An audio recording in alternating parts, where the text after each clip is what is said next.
Okay, currently I'm the BCM Asia Pacific Wealth Management Manager for UBS. That entails being responsible for the program in terms of BCM program for the region. So I cover the Asia Pacific region for UBS for wealth management.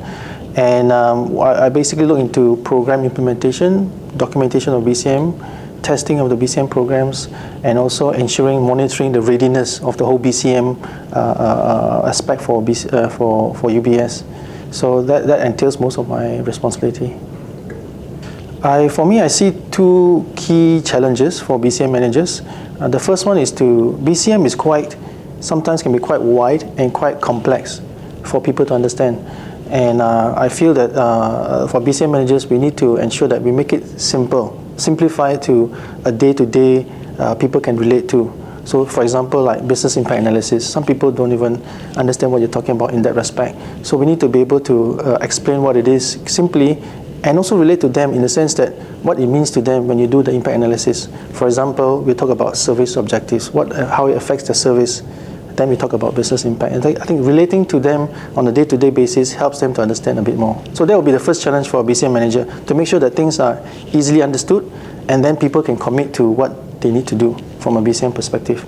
And number two is basically to ensure that the BCM program is embedded in what we call run-the-mill operations.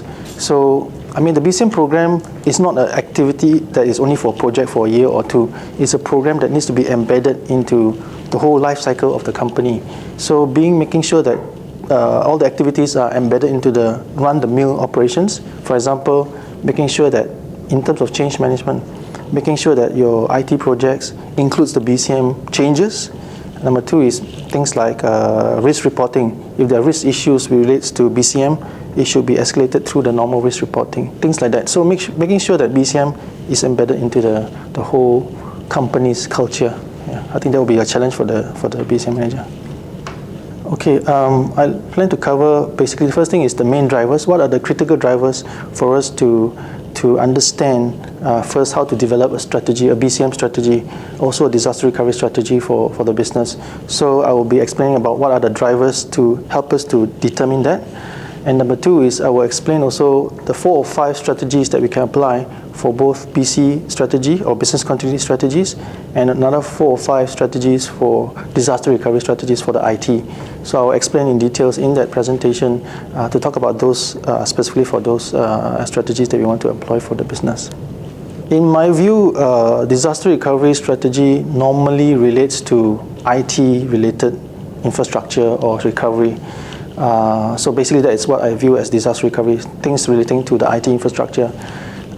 Business continuity relates to not just IT, but including the business, the operations of the business, the people, the facilities. So my view is basically the disaster recovery strategies I will see as a key enabler or a key supporter of the whole strategy in terms of business continuity. So the IT part, which is a disaster recovery, is a key enabler for business to recover. And that's how I see the two together, yeah. Okay, again, we will be going through that in the presentation, and what we will from my experience, is basically the first thing before we develop a strategy is to understand the risks. Firstly, you need to understand the risk that is affecting or will affect the company. What are the risk probability that will affect the company? So understanding your risk environment is important. And number two is basically to also then do what we call an analysis, a business impact analysis, to understand what are the critical processes within your company that will basically be affected, and then from there determine what are the recovery time, a minimum recovery time that you want your business to be up and running, and then you can then talk about the strategies.